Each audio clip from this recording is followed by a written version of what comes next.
शरणागति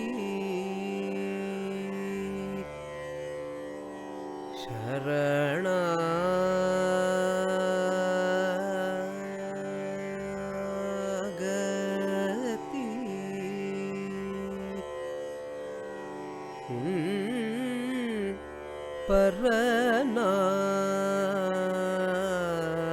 परनान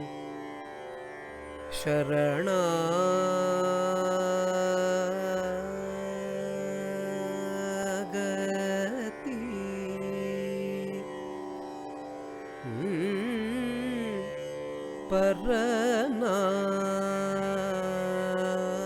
परनान இனி புகத்துணைதான்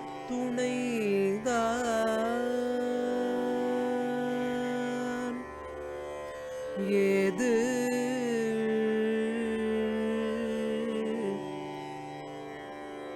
இனி புகத்துணைதான்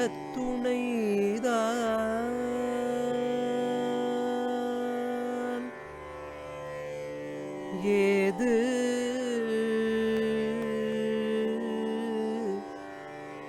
நீ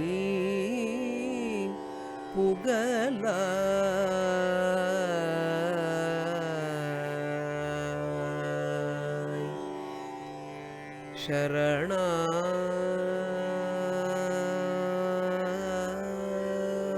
शरणागति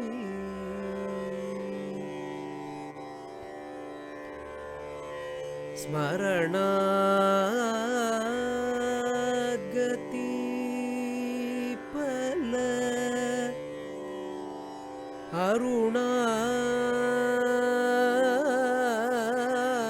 अरुणाचल நீரை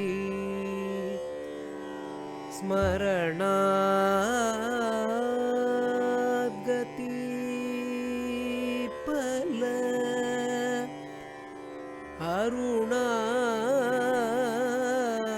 அருணாச்சல நீரை ரமணா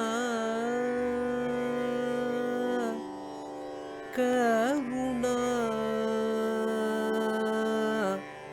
வருணா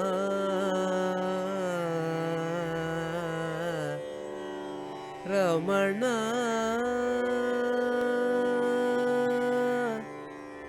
கருணா வருணா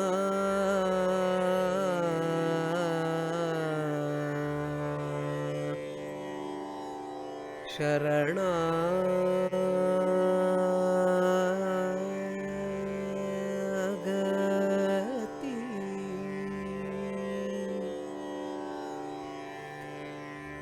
தருணம் இது அன்றோ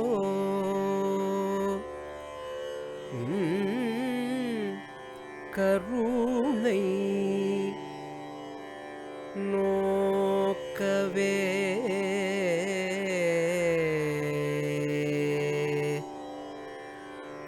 தருணம்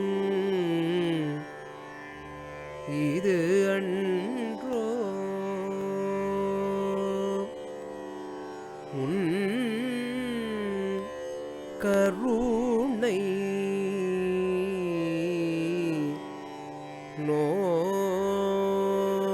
நோக்கவே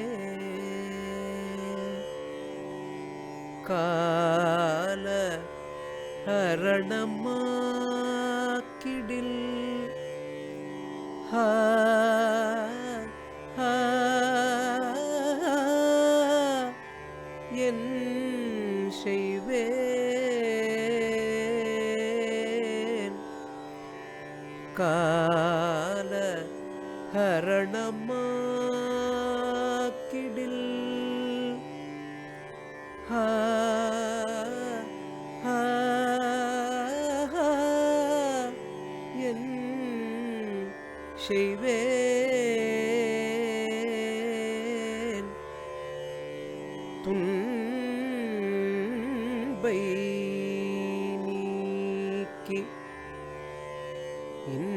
இன்பை அளிக்க என் அன்பா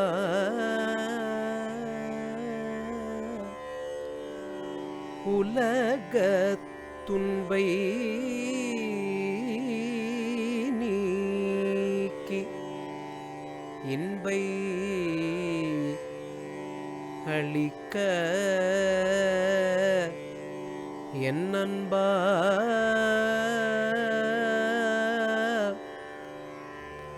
இன்னம் பராமுகம் என்னால் தாழாதையா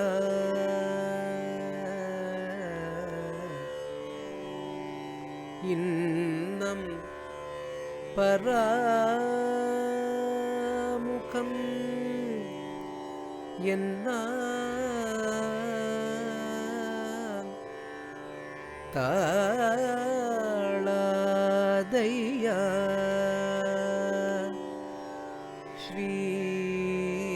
ஸ்ரீவேதியா இன்னம் பராமுகம்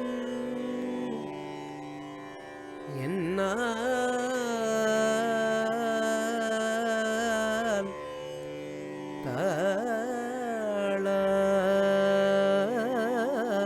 தாழாதையா ஸ்ரீ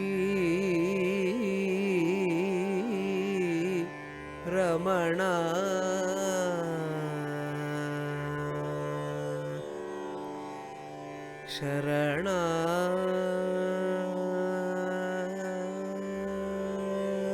சரணாகதி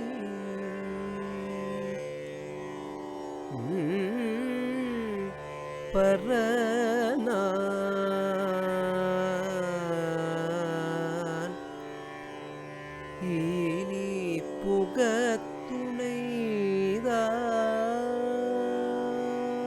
புகத்துணைதான்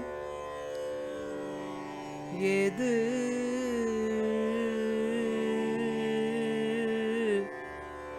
நீ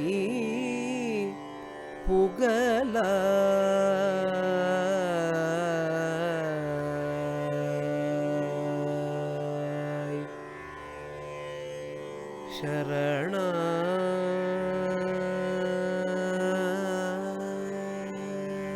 சரணாகதி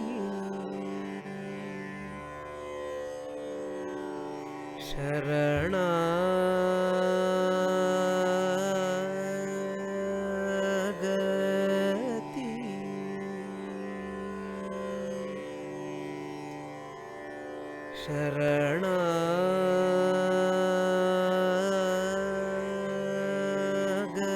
சரணாகதி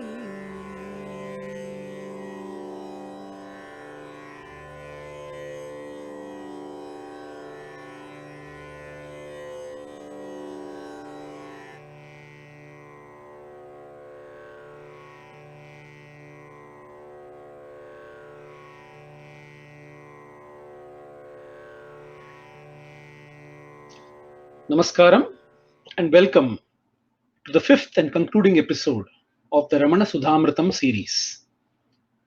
Yesterday we saw the interesting events that showed us the Samatva Bhavam in Bhagavan.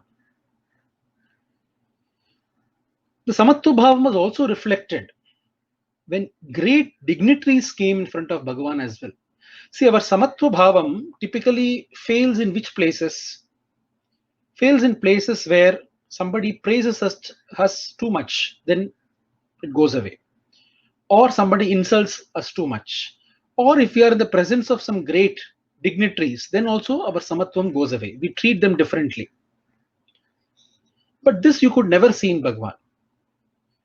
Dignitaries like Radhakrishnan, Dr. Radhakrishnan, he came and saw Bhagavan. He said, please don't make it a big event. I will just come, I'll stay there for a few minutes and I will leave. Please keep it very private. So he came, he sat there in silence and he went away. No reaction of Bhagavan. Bharati Tirtha, the pontiff, the Shankaracharya of Dwarakamat, was a great learned scholar himself. He had come, he came to ashramam to meet Bhagavan, and he also wanted to get something clarified from Bhagavan from the Shastras. A great Shankaracharya, adorning the Peetham, he came, he sat in front of Bhagavan. He said he will not sit on a throne. He sat down, spreading a mat. He sat down in front of Bhagavan. But no reaction, no, even a minute wave in Bhagavan did not rise. Same Samatva Bhava. And after that, they both remained established in the self. And people, devotees such as Anakammal, who were there during that time, they say that when these both Mahatmas were there in the ashramam was flooded with waves of samadhi, waves of peace, shanti was just spread all across. And after that, they both discussed many topics, and then Bharati Tirtha left. Narayana Guru had come to meet Bhagavan. The same, say, attitude of Bhagavan is always the same. Prashanta Gambhira Nijasvabhavam said. After that, he composed a few verses on Bhagavan, Narayana Guru, seeing the charya, seeing the great Samatva Bhavam of Bhagavan. Narayana Guru had penned down a verse in which he calls Bhagavan Prashanta Gambhira Nijasvabhavam. Prashanta Gambhiram, it is like an ocean. If a small river or anything comes into if it's a small pond, even a breeze comes, it will start creating waves. But if it is an ocean, which is so much deep, it's got that stability, a breeze can do nothing to that ocean. Even if a wave comes, it is very difficult to, if a huge wind blows also, it's very difficult to disturb that ocean. Such was the case of Bhagavan. And whoever came, Bhagavan used to have the lunch, and after that he used to go for his walk. That is another point. Every time Bhagavan used to have food, he used to go for a walk. He used to always tell very simple things. Like if there were grains that were scattered all in the ashramam, Bhagavan will pick each and every grain. He would, simple dictum of don't waste food. He used to ensure that. He used to pick the grains and give it to the peacock or the monkeys or whoever it is. Bhagavan used to be actively involved in the kitchen. He used to know the recipes of all the dishes. And many of the women, the parties, the elderly women who were there in the kitchen, who were in charge of the kitchen and who were taking care of the kitchen, many of them got the Brahmopadesham and the Jnanasthiti from Bhagavan, Upadesham from Bhagavan in the kitchen. Bhagavan gave them all the Upadesham because they never got any time outside of kitchen. Because there are so many devotees coming into the ashramam, so morning breakfast, then lunch, then evening something, then the night dinner. So continuously they are involved in the kitchen. So there is no way for them to come and do sadhana in front of Bhagavan. So when Bhagavan used to go to the kitchen, there Brahmopadesham and everything will happen in the kitchen for all those elderly women. So whoever came, that Samatva Bhavam of Bhagavan used to never go away. Another beautiful incident of how Bhagavan gave the Upadesham. Bhagavan never gave Upadesham like lecture. He used to never give lectures to devotees. He used to always be in the Maunasthiti, always established in the self. Sometimes, even when a devotee asked a question, many times the response would never come. Then at some point of time, he will speak and he will give a response. So he used to be talking, but never giving a lecture. His primary thing was being established in the self. And at times, as per the need be of the devotee or the sadhaka, the Upadesha used to come out. There was one of the devotees of Bhagavan called G.V. Subbaramaya, a very close devotee of Bhagavan. G.V. Subbaramaya, he had two daughters. One was a young daughter of 2 or 3 years old, and one was an elder one. And whenever their vacation used to be there, Subbaramaya used to bring them to the ashram during the vacation days. So they used to spend that vacation time with Bhagavan. The elder child used to be around, it used to, because it was mature enough. The younger one, the 2-3 years old one, used to be a very notorious. She used to come in Bhagwan's room, and Bhagwan used to keep everything very clean and neat. All the books will be well arranged. Everything will be very neat. This child used to come and disturb everything. Used to pick this, plug this, put it here, put it there. Bhagwan used to ask, "What are you doing?" She used to say, "I am doing nothing, Bhagwan." Bhagwan used to tell the devotee, "See, you should be like her. Though she is doing everything, she is saying, I'm doing nothing." She has identified herself as different from the body and the self in a very joking way. But this child, this 2 to 3 year old child, Bhagavan, whenever Bhagavan used to get some time with her, he used to take the child, he used to make the child sit close to him, and he used to give Upadesha to the child. He used to tell the child, "See, now this is your kerchief. Is this kerchief you?" So the child used to say, "No, this is kerchief. This is my kerchief, but this is not me." Okay. "This is your dress. Is this you?" Child used to say, "No, no, no. This is my dress, but this is not me." Then Bhagavan used to give his own example. "This is my stick. Is this me?" Child used to say, "No, no. This is Bhagavan's stick. It is not Bhagavan." Slowly, slowly, slowly, he then started showing the body parts of the child and said, "See, this is your hand.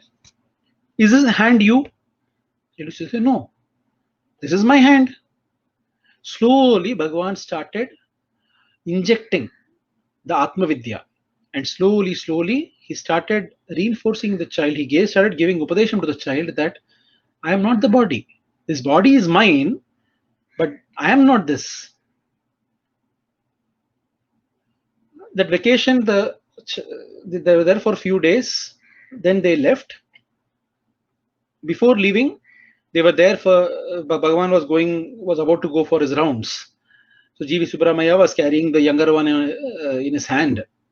So before going, and you can still see that photograph of Bhagavan taking a stick and poking at the child and just, touching the child. He told the child, "Don't forget what I taught you." And the Upadesham that he gave during that time, Deham Naham. So after teaching all this to the child, he used to tell the child, "This Deha is not me. Deham Naham. Koham, then who am I? Soham. Find out. Who are you? Find out. Deham Naham. Koham. Soham." So slowly the child picked it up. So whenever Bhagavan used to ask, "Deham Naham Koham," the child used to say, "Soham." Slowly, slowly, during that time, he had done that. So while going, he said, "Don't forget what I taught you." So the child repeated, "Deham Naham Koham Soham." So he said, Bhagavan said, "No, I'm going for my walk and you go to your house." It went, and within a few months, the child attained Samadhi. The 3-year-old child, it attained Samadhi. And G.V. Subramaya built a beautiful Samadhi over the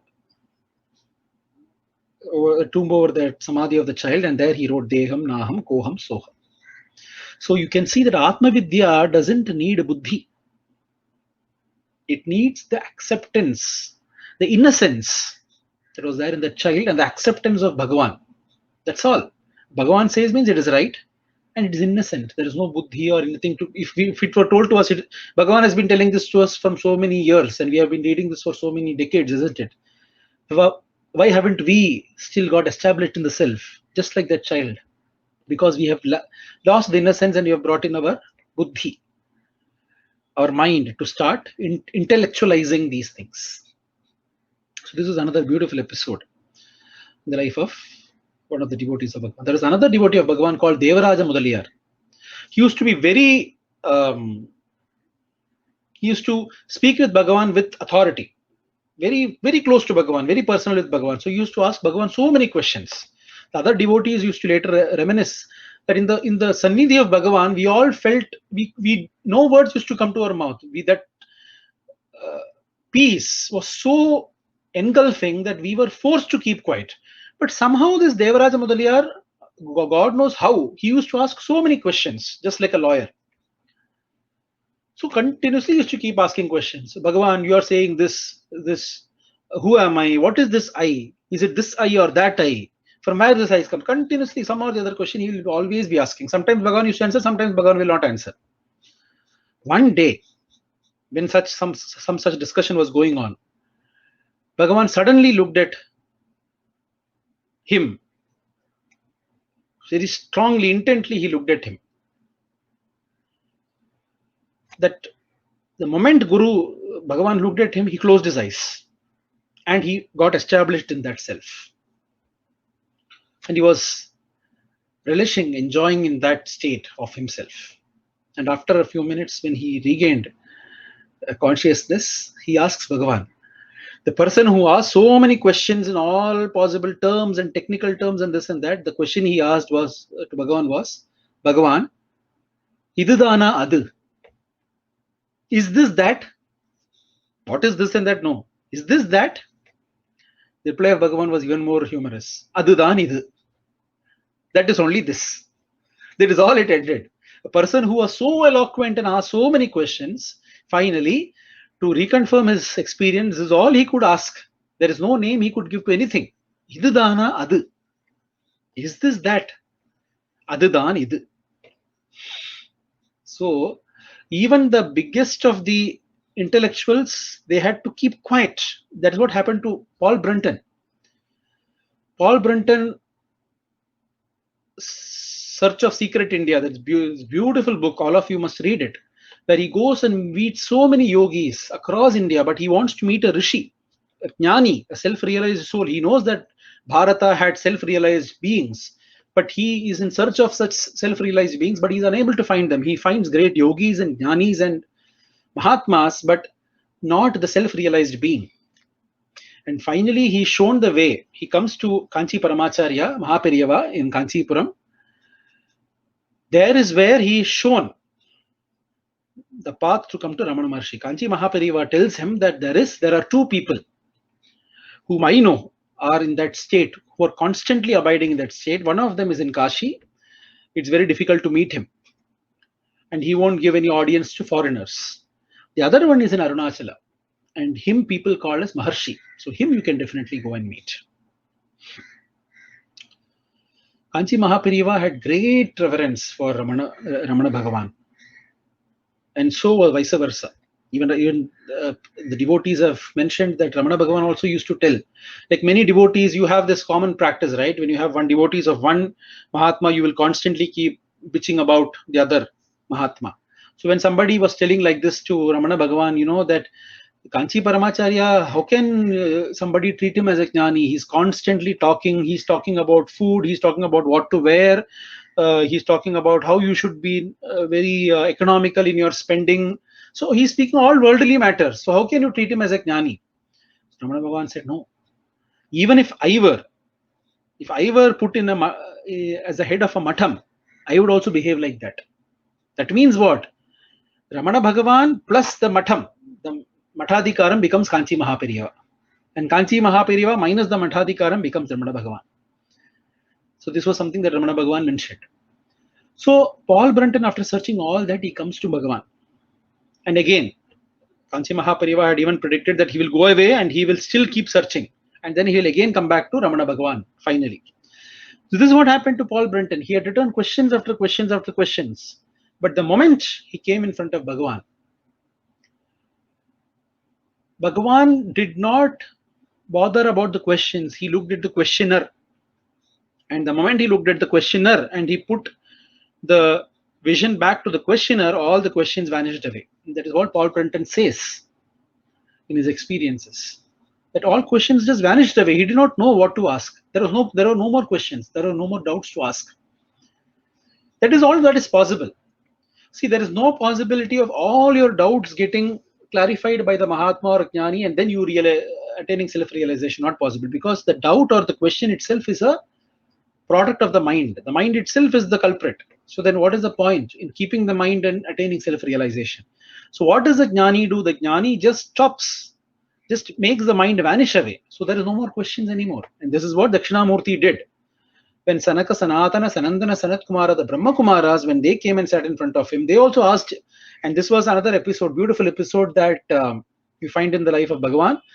One of the devotees during one Shivaratri time, they asked Bhagavan, it is Shivaratri today. We want you to explain the Tattvam of Dakshinamurti. The Dakshinamurti Tattvam. What was that Tattvam? We want you to explain today on the occasion of Shivaratri. So Bhagavan said, okay, fine. I'm ready for it. Are you? And Bhagavan then sat still, like Dakshinamurti used to be. He sat still whole night, and all the devotees there also sat. They got immersed into that Shanti all night. And when they got up in the morning is when they realized that it has already become morning. So Bhagavan has mentioned in his, I think his introduction to the Dakshinamurti Stotram or elsewhere, that Bhagavan explained that Dakshinamurti, when Sanaka, Sanadana, Sanandana, Sanat Kumara, they came to Bhagavan, came to Dakshinamurti, they also asked questions. For 1 year, Dakshinamurti was answering them. So they also had all the spiritual intelligence. So intellectual questions, what is this, what is that, constantly answering them. Finally, after 1 year, when Parameshwara realized that this is not going to lead, he just sat as that. He just remained still as that supreme. And all of them just sat in that state, and all of their questions vanished away. That is why that shlokam, Chitram Batataror Mole Vruddha Shishyaha Gurur Yuva Gurostu Maunam Vyakyanam Shishyastu Chinna Samshayaha. Chinna. It just got destroyed. Samshayaha. Initially, Parameshwara tried to destroy those doubts by answering them through Vak. But when that Vak did not work, he went into Paravak, he went into Mauna. That is exactly what Brahmana Bhagavan was. In his entire life, he practiced that. And that is what you can find in the experience of all the devotees. That when you went into that Sannidhi, things just vanished away. All your doubts and questions just vanished away. Finally, a few words on the animals. As I said, Samatvam, Bhagavan did not have any difference between animals. Animal means what? It is a Jivan in an animal Sharira. We are Jivans in the human Sharira. That is only difference. And this is proved by Shastra. That based on your Papa Punyas is what you take the next birth. So the next birth could as well be an animal birth. There is no guarantee that you will take a human birth again. Lakshmi, the cow. Lakshmi, the cow used to come right in between the hall. It used to come. It used to lie, keep its head on Bhagavan's stomach. And finally, Lakshmi attained Samadhi. And it used to be in the state of Samadhi in the front of Bhagavan, just stand still. The cow used to just stand still. Finally, it attained liberation. Bhagavan was there just before the moments before Lakshmi attained Mukti. Bhagavan was there with Lakshmi caressing her and ensuring that she doesn't have any more vasanas and that she can attain Mukti. Similarly, so many monkeys used to come to Bhagavan. Bhagavan used to feed all those monkeys, used to talk with all those monkeys. Squirrels, he used to give them the cashews. Then he used to feed them. He used to take care of them. There used to so many squirrels running around in Bhagavan's room. Peacocks. Bhagavan has even mentioned one of the peacocks, a white peacock, as one of the rebirth of one of the devotees of Bhagavan. So there used to be so many animals in the presence of Bhagavan. But for Bhagavan, all of them are same. Be it in animal shariram or be it in the human sharira or manusha sharira, doesn't matter for Bhagavan. All of them used to be with samatvam that Bhagavan treated.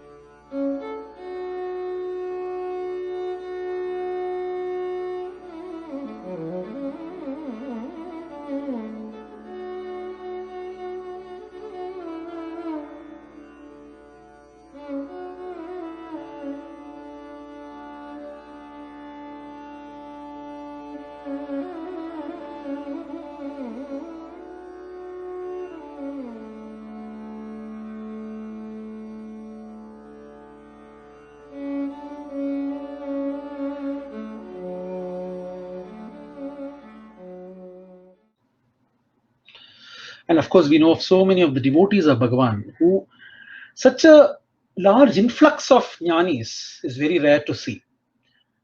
Shiva Prakasham Pillai, Avyakanta Ganapati Muni, Muruganar, Anagammal. Anagammal is very recently few years back, she passed away. How she passed away? She just did the pradakshanam of Bhagavan Sannidhi. She did namaskara. That's it. Kunjaswamy. So many of them. As we said, Subbaramaya, Jagadisha Shastri, Kapali Shastri, Devaraja Mudaliyar. So many of them. So many of them. This time is completely insufficient to even speak even a few lines about all of them. Annamalai Swami, so many of them were there. So during that time of when Bhagavan was there, that used to be the height, pinnacle of jnanam, pinnacle of self-realization, pinnacle of that upasana, that paddhati, the jnana paddhati, jnana parampara used to be so effulgent, and it is still effulgent even in the Sannidhi of Bhagavan today. Many devotees tell that even after the physical body of Bhagavan has gone away, has disappeared away, still that Sannidhi is as vibrant as ever, because the Upanishads themselves declare that for a jnani, for a Brahmavit, the soul never leaves the body. The leaving is called Utkramana. It just gets subdued, it just gets dissolved there itself, and it remains there as a huge presence. That is why the samadhis of Mahatmas are very important, because their soul never leaves the body. So wherever they are buried, there itself the Sannidhi will be so profound.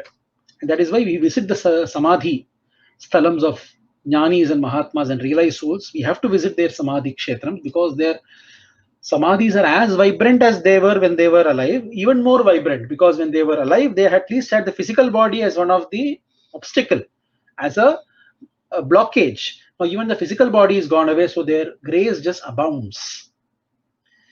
So with these few words, I conclude this 5-day series of Ramana Sudhamritam.